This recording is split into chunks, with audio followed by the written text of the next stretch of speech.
गांव भोलापुर में एक गरीब किसान रहता था, रामू। उसका जीवन बहुत ही सादा था। एक छोटा सा मिट्टी का घर, 2 गायें, एक पुराना हल और 1 बीघा जमीन। मगर उसके पास एक अनमोल चीज थी, मेहनत का हौसला। हर दिन की शुरुआत, हर सुबह रामू सूरज उगने से पहले उठता, अपने खेतों में चला जाता और हाथ में हल लिए धरती से बात करता। उसका एक ही सपना था, अच्छी फसल हो ताकि उसका बेटा पढ़ सके, बीमार पत्नी का इलाज हो सके और पेट भर भोजन मिल सके। गांव में बाकी किसान ट्रैक्टर और मशीनों से खेत जोतते थे, मगर रामू अब भी बैलों से खेत जोतता था।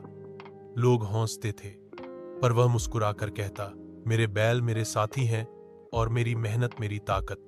संघर्ष। एक साल गांव में बहुत कम बारिश हुई, फसल सूखने लगी। कई किसानों ने खेत छोड़ दिए।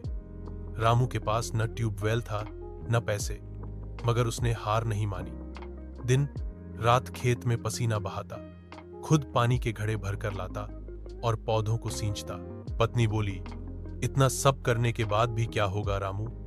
रामू ने आकाश की ओर देखा और कहा, धरती मां कभी अपने बेटे को खाली हाथ नहीं लौटाती।